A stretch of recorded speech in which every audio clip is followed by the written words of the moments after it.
Show.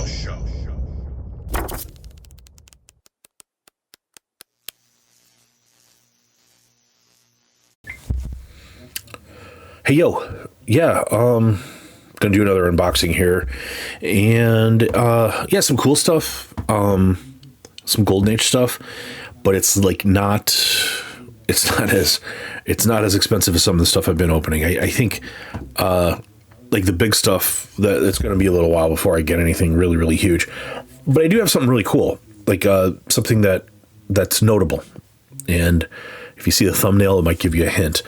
But yeah, just some channel news stuff. Like I've been on lots of streams. Thanks for everybody for inviting me on, and for Alan for the interview. Was on with Big Nasty earlier today with a stream.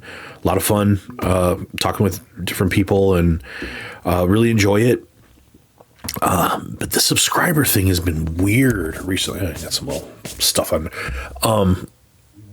Yeah, I like went down to like I like lost 2 subscribers, and then like after the Alan interview, I gained 1 subscriber. It was like, man, so many people watch that and they must really hate me. Like that's my takeaway from that. But yeah, picked up a few subscribers tonight off the stream. But yeah, I mean, I thought the interview was really cool, and I kind of thought, maybe people would like that and want to subscribe.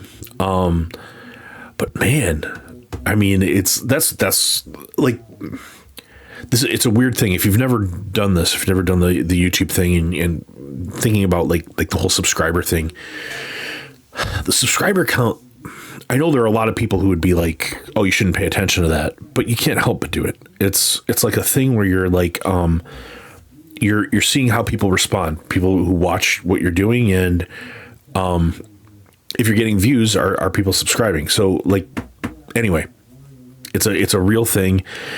I'm not sure how other YouTube creators, I don't know how they think about this, but it is something. I watch it every day. I look at my view, I'll look at my views of videos, but I'll really pay attention to subscriber count. So yeah, if you're watching these and you're not subscribe. It's like, it's really the only way that I can tell that people are liking what I'm doing. Views, it really doesn't. It's like if you view and you're not a subscriber, then I think you hate what I'm doing. So, yeah, it's kind of the only positive reinforcement that you get when you're doing this thing. Anyway, that's that. So let's do this unboxing, man.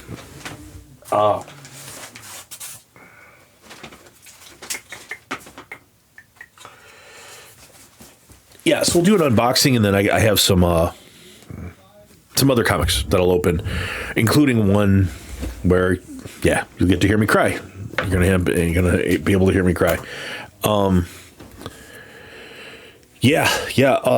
this is from my comic shop, Ding, and these are some raw Golden Age comics, which, if you know me, I've gotten away from. I've gotten away from doing raw Golden Age, specifically because they're very, very risky. A lot of times you'll get like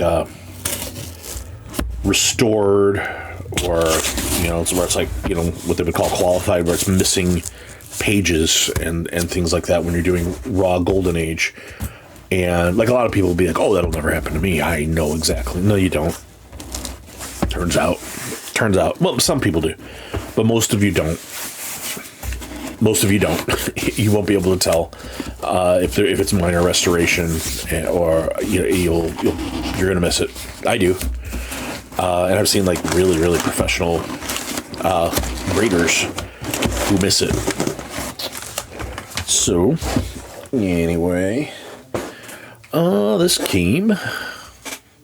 this arrived, and one good thing about buying from mycomicshop.com, Ding, is their grading is usually either spot on or a bit conservative. I think most people would agree with that. And I was on there, and I was really looking at a couple of things specifically. Specificity. guy. The comic shop. You don't need to do the tape, guys. Come on.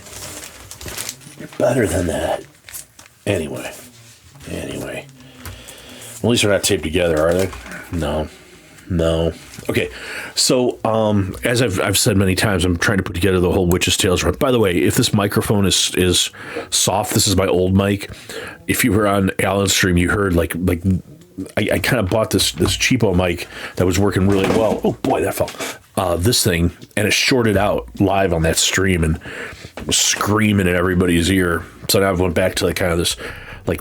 It's very pro kind of mic, but it's so quiet it doesn't work well. Anyway, so if my voice is quiet, that's why. I got another mic arriving tomorrow. Hopefully, I got to fix it, But anyway, been trying to put together the Witch's Tales run, and it goes like 1 through 28, and I got number 28 raw. In it's a lower grade. Yeah, they've called this a 3.0. And maybe, I think it might be a little lower than a 3.0. But anyway, it's not the best cover. But I was able to get it for a very cheap price. Relatively. And, so let's knock another one off the list. Another one off the list of the Witch's Tales run. Then the last thing I got from them was... I mentioned that Voodoo over here. I got that last week, and that's like one of a couple of the Matt Baker horror covers. There are very, very few of them, and I was able to knock another one out. And apparently, this is a Matt Baker cover, or so he's credited as it's Matt Baker. But this does not look like a Matt Baker cover to me. So I wonder if I got hoodwinked. But yeah, this Strange Mysteries number 19. He's been credited with this cover, 1954, but it doesn't look like Matt Baker to me. But I bought it because I've been told it was a Matt Baker. Anyway, I'm gonna look into it, but that's what it seems is the truth. Yeah, let's get to like the biggest of the three. It's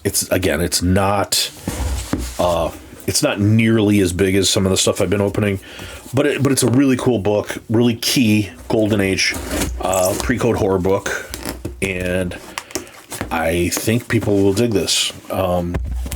This was something I wasn't really planning on buying, but it showed up on eBay, and I put a bid in on it. And then I put another bid in on it, and then I won it. So, I'm sorry. No, I didn't bid on this. This was a best offer.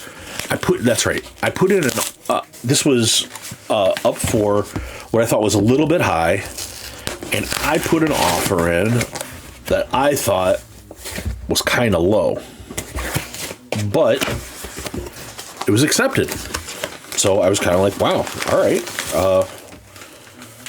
That's pretty nice that, not the highest grade, but as you know, if you know anything about Golden Age, your odds of getting really, really high grade Golden Age, there are very, very few you're going to be able to get and afford.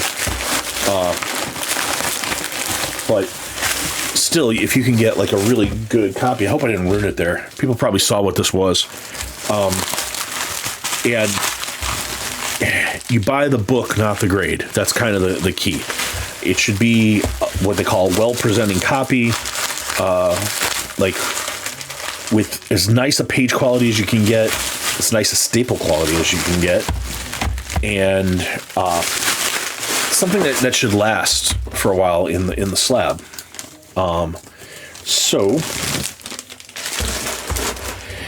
Yeah, this is really cool. This is from 1952, 53. Weird. It's like December 52, January of 53. This is Tales from the Crypt number 33, and it's a Jack Davis cover, and this is the origin of the Crypt Keeper. And it's this cool kind of like mummy dancing kind of thing, and the two-headed Frankenstein guy crawling out of the embalming fluid or whatever the hell that is. But most notable is this is where you get the origin of the Crypt Keeper. It's why it's a key issue from Golden Age Pre-Code Horror, and it's a really nice cover. This probably could be improved. It looks like this could be cleaned and probably pressed. The only thing about this that I'm not really liking, and I didn't notice on the picture, is there's some staple rust. Staple rust can be a problem. Staples can fall apart, and then the book comes apart over time. But nothing I can do about that now. I got a really good deal on it, and I'm really, really happy to have it. Yeah, that was kind of it. Have some other packages, but I think I'm going to only open just the one, just so everybody can hear me bitch, because that's what some people come here for. But yeah, a mess. It's just a cardboard mailer that somebody sent. And there are like many comics in here. I could feel it's kind of like thick, but yeah, it's just the same thing, man. Just don't give a shit about packaging. And this is Roderick from Virginia. You dickhead, you. All right, let's go ahead and. All right. Oh, he left the pull tab intact though. Normally they tape over this when you're one of those. You dickhead. What is this now? Oh yeah. Just inserted some bent up diaper box in there, and then did a bubble wrap mailer too. Double protected, I suppose. That's what that means.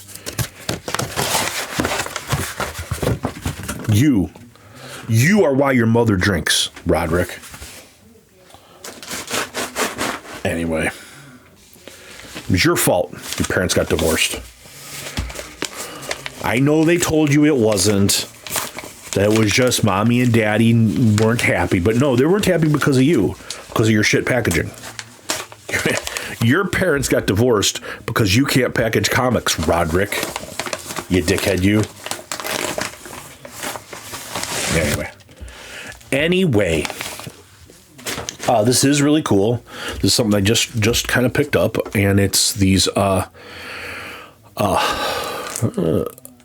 the heck? Oh, I see. Threw in some freebies, and that's not bad.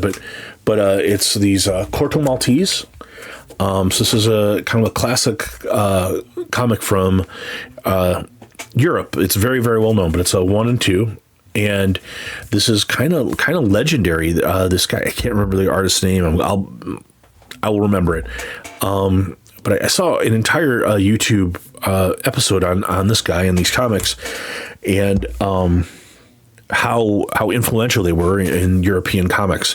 And I immediately became fascinated by it, and I kind of want to read that. So I went on eBay and picked a couple up, and next thing you know, Roderick's shoving them in a cardboard mailer. And yeah, give me a couple other things. This Little Nemo and Rob Haynes' Adventures are just all kind of crammed in the same bag and everything, but okay. I mean, okay. It's fine. It's fine. Everybody's safe. Everybody's okay. But yeah, that's why you came here, to hear me cry about Roderick's packaging and blaming him for his parents' divorce and his mom's drinking problem. Probably not. Okay, that probably didn't happen, but let's be honest. It's funnier to think that it did, because that his parents figured out that he was going to be a shit comic mailer in the future and decided, no, that's it. We're done. Can't do it. This kid's hopeless. Anyway, that's all I got. Hope your weekend's going well. I hope you're doing well. I hope all the people in your life are doing well. That's all I got for now. Subscribe, guys. Come on. Like, if you're watching these things, help me out, man. Show me you're watching. Subscribe. And if you like and comment, I always respond to comments, and I really appreciate everybody. And yeah, I'll be on a stream tomorrow with SideQuest Comics. Eric and Big Nasty and Up and Adam are going to be on that too. So yeah, Sunday, if you're around in the evening, check us out. Anyway, that's it for now. Cheers. Bye. Goodbye.